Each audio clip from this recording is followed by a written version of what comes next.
તો સુરતમાં ખાડીપુર મામલે આપ અને કોંગ્રેસ આમને સામને છે। વિપક્ષની આવી એકતાથી પ્રજા નિરાશ છે તો સત્તા પક્ષ મરક મલકી રહ્યો છે। વિપક્ષનું કામ હોય છે સત્તા પક્ષમાં કામ આમળવાનું, જો કે લોકોની સમસ્યા અંગે સત્તા પક્ષને સજાગ કરવાનું। પરંતુ સુરતમાં ખાડીપુર મામલે સુરત મનપામાં વિપક્ષ તરીકે બિરાજમાન આમ આદમી પાર્ટી સામે કોંગ્રેસે જ મોરચો માંડ્યો છે। મનપામાં વિપક્ષના નેતા પાયલ સાંકરિયાની ચેમ્બરમાં તડાફડી થઈ હતી।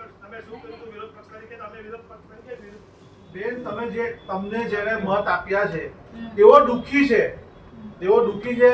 તમે એસી કેબિનમાં બેઠા છો। પરિસ્થિતિ હજુ પહેલા મહિનાનું મોન્સૂન છે, હજુ 3 મહિના મોન્સૂનના થવાના છે। હજી ઘણી ગંભીર લોકોને લાખો કરોડો હજાર કરોડનું નુકસાન થઈ રહ્યું છે।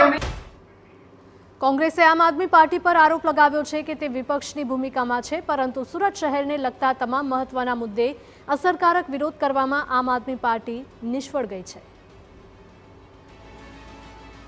કામગીરી નથી માંગતા સમજી લો કે તમે શું કામગીરી કરી। અમારું કહેવાનો મતલબ એ છે કે એ તો ચોર છે, એ તો ભ્રષ્ટાચારી છે। તમારી જવાબદારી ધ્યાન રાખવાની કે એ લોકોની કામમાં કેવી રીતે છે, બેદરકારી છે, તમારે ધ્યાન રાખવાની જવાબદારી છે। તમે એમાં નિષ્ફળ ગયા, વાસ્તવિકતા સ્વીકારો। એના માટે અરે કૃષ્ણા ઇન્ડસ્ટ્રીઝ ના માર્કેટમાં આગ લાગી, બધામાં ચૂપ રહી ગયા તમે।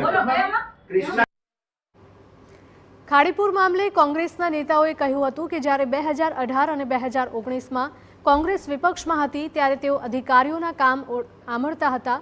ખાડીમાંથી 4 થી 5 ફૂટ જેટલું ડ્રેજિંગ કરાવતા, વરસાદી પાણીની ગટરોમાંથી ઊભા રહીને ડ્રેજિંગ કરાવતા। વર્ષ 2021 પછી મનપાએ કેટલું ડ્રેજિંગ કરાવ્યું તેના આંકડા કોંગ્રેસ આમ આદમી પાર્ટી પાસેથી માંગતા આમ આદમી પાર્ટીના નેતાએ કહ્યું હતું કે આ તો મનપાની ચૂંટણી આવે છે એટલે કોંગ્રેસ સક્રિય થઈ છે।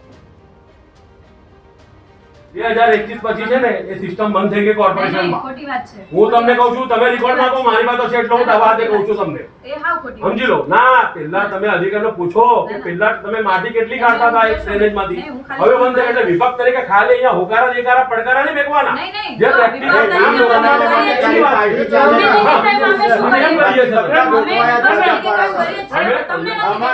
છે। ખાડીપુર બાબતે વિપક્ષની નિષ્ફળતાના આરોપ સાથે શરૂ થયેલી તૂતુ મેમે ઉગ્ર બની હતી। કોંગ્રેસ નેતાઓએ જ્યારે તે લોકો સુરત મનપામાં વિપક્ષમાં હતા ત્યારે સક્રિય વિપક્ષ તરીકે તેમની કેટલી ધાક હતી તેનો ઇતિહાસ વાગોળ્યો। કોંગ્રેસે તો વિપક્ષના નેતા પાયલ સાંકરિયાનું રોકડું પરખાવ્યું હતું કે તમારું કંઈ જ ઉપજતું ન હોય તો રાજીનામું આપો અને જગ્યા ખાલી કરો। તમે એમ કહેતા હતા ને 25% જ્યારે ટેક્સ વધારો કર્યો તો સુરત મહાનગરપાલિકાને બાંધમાં લઈ લીધું હતું। અમે વિરોધ પક્ષ તરીકે હતા તો વિરોધ પક્ષ તરીકે મહાનગરપાલિકાને બાંધમાં લેવી પડશે। બાંધમાં લેશો તો જ આ લોકો લીધેલી અમારે અત્યારે કેટલો ડર છે ખબર છે? અમે જ્યારે આવીએ ને બેન કેસ અમારી વાતે થતા હતા બેન, કેસ તમે એટલો ડર હા તમને કઈ ડર એની નથી વાત કરતી બેન, કઈ માનતા જ ના હોય તો રાજીનામું આપી દેવાય। આપણે દેસાઈ નહીં તો પોલીસ અમે આપણે એમ કહી દઈએ કે મહાનગરપાલિકાની હાથ છોકરી હાથ આપણી હાથ છે માર્કેટની પોલીસ એમને આવી જતી હશે। આજની તમે કાઢી નાખેલી અમારી માથે લોખંડના કેસ કર્યા હતા કે એ તો કેસ તો થવાના રાજકારણ। તમે એમ કહો કે તમે શું કર્યું હતું વિરોધ પક્ષ તરીકે? તો અમે વિરોધ પક્ષ તરીકે વિરોધ પક્ષની ભૂમિકા અમે નિભાવીએ જ છીએ। અંતે કોંગ્રેસે આમ આદમી પાર્ટી પર ભાજપ સામે ઇલુનો આરોપ લગાવ્યો। આમ આદમી પાર્ટીના દેખાડવાના અને ચાવવાના અલગ અલગ દાંત છે તેવો પણ આરોપ લગાવ્યો।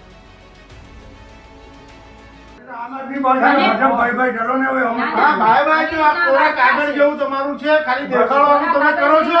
કોરા કાગળ જેવું જ છે બેન। એમ નહીં, અમારા પેલા તો તમે બધા હતા જ, અમે બી એ વિસ્તારમાંથી જ છીએ, બરાબર છે? શું કર્યું હતું કોંગ્રેસે? ચાલો કે શું કામ અધિકારીઓમાં ચડી બેસતા હતા, નહીં કરતા હતા તો તમે ખાલી દેખાવ કરો છો। અધિકારી પર કોઈ દબાણ અમે નથી તમારા કરતા। જેવો દેખાવ નથી કરતા। અમે તમારા જેવો દેખાવ નથી કરતા। હવે પ્રજાના પ્રશ્નોનું સમાધાન લાવવાને બદલે સુરત મનપામાં વિપક્ષી પાર્ટીઓ બાખડી રહી છે।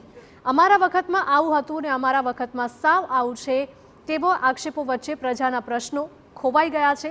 જો કે આપ અને કોંગ્રેસ વચ્ચેનું આ ઘમાસાણ જોઈને સત્તા પક્ષ હવે મૂછોમાં મલકી રહ્યો છે।